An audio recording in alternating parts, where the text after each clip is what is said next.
Всем привет! С вами Вика Виктория. Я продолжаю свой рассказ о лечении рака груди. Для зрителей, которые впервые на моем канале, скажу, что мой выбор пути к исцелению начался с понимания того момента, что надо лечить причины онкозаболевания, а не его следствие. Удалить раковую опухоль, нахимичить ее или облучить – это все про борьбу со следствием. Это не про то, чтобы вылечить рак навсегда.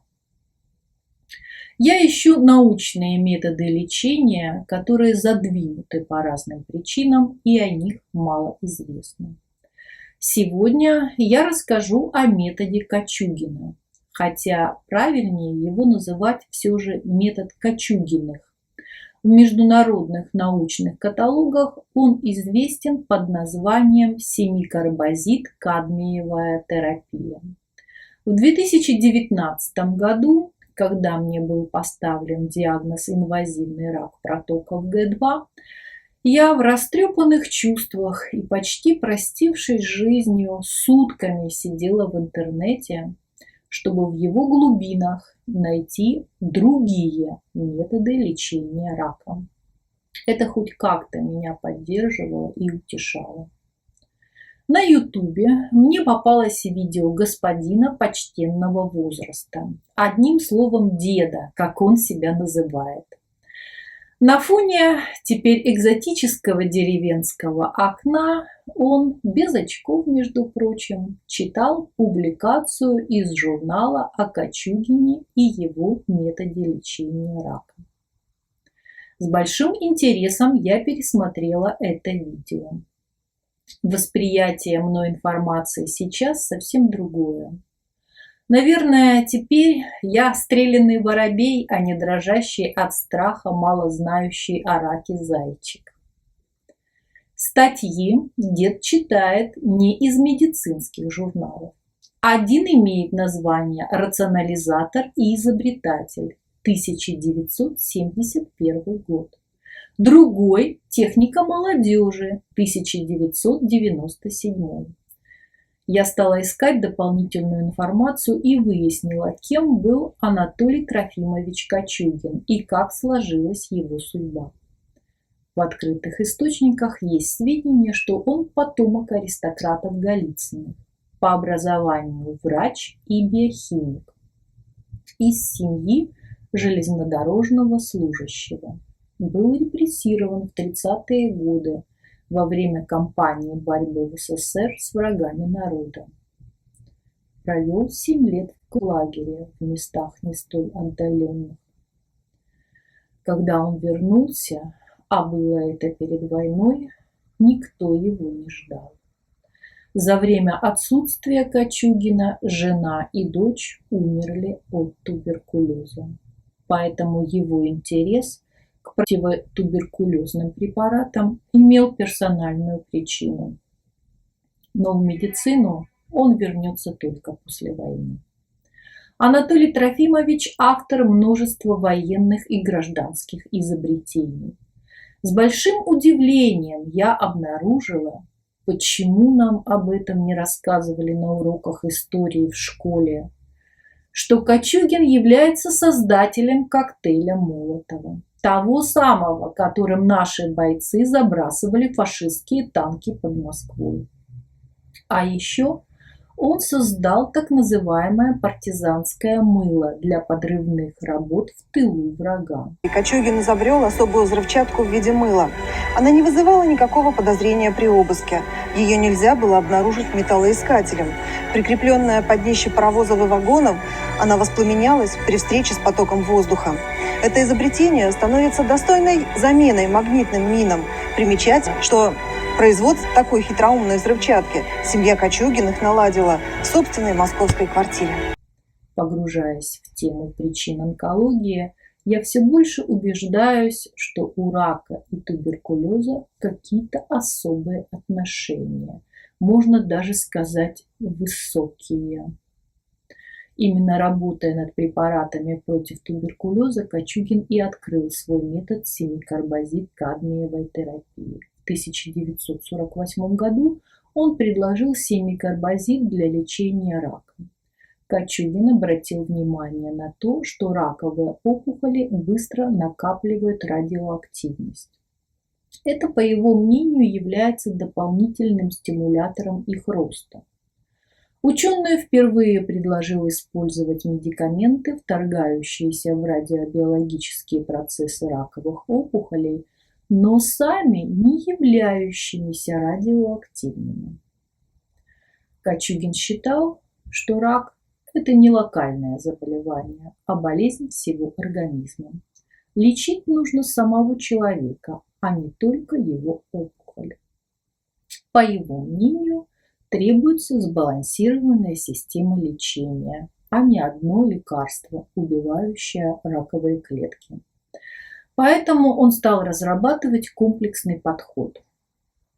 Больным нужно было придерживаться специальной диеты, чтобы изменить кишечную флору. Кочугин знал, что микроорганизмы, которые живут в кишечнике онкологических больных, отличаются от флоры здоровых людей, что является важным элементом активного иммунитета. Кочугин предложил засевать в кишечник раковых больных штаммом бактерий, которые в норме живут в кишечнике здоровых людей. Он рекомендовал больным отказаться от употребления дрожжевого хлеба, в котором используются новые сорта промышленных термофильных дрожжей. Они активны, быстро размножаются и неубиваемы даже во время выпечки. По мнению Кочугина, широко применяемые термофильные дрожжи представляют серьезную опасность для ослабленного раковой болезнью человека.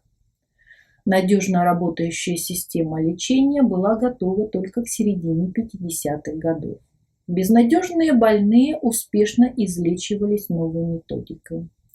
Это вызвало интерес у руководителей онкологической службы Ленинграда, которые познакомились с историями болезней нескольких излеченных пациентов своих же высокопоставленных чиновников. Было принято решение провести проверку в ленинградских больницах как независимое клиническое испытание методики без участия ее авторов. Проверка прошла по инициативе администрации города силами ленинградских врачей и была объективна. Но государственные научные планы утверждались в Москве.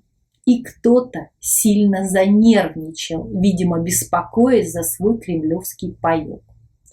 Это господин Блохин, Н.Н., профессор, хирург, руководитель онкологической службы, задвигатель научных открытий советских ученых в области лечения рака и ярый борец с шарлатанством. Н.Н. высказал предположение, что вся терапия – авантюра, а ленинградские врачи наживаются на больных, пользуясь их отчаянным положением. Для проверки в Ленинград послали комиссию, дабы выявить злоупотребление и наказать виновных. Однако в городе на Неве что-то пошло не так, вразрез указаниям из Москвы. Руководитель комиссии, профессор Соколов, который должен был дать негативную оценку, познакомившись с историями болезней, встал на защиту врачей. После проверки документов и осмотров больных он пришел к выводу, что методика эффективно работает, причем у большинства пациентов. В своем заключении комиссия установила, что опухоли у многих больных уменьшаются, пациенты активизируются и поднимаются с постели, а некоторые даже вернулись к работе. Профессор Соколов, бывший фронтовик, не смог заставить себя дать негативное заключение, несмотря на полученный им приказ. Проверка показала, что больные получали лечение бесплатно, а помощь в организации терапии оказало правительство города и руководитель онкологической службы Ленинграда. В итоге комиссия во главе с профессором Соколовым вместо наказания врачей стала их защищать. Это положило начало конфликта. Врачи и ученые разделились на два лагеря – московский и ленинградский.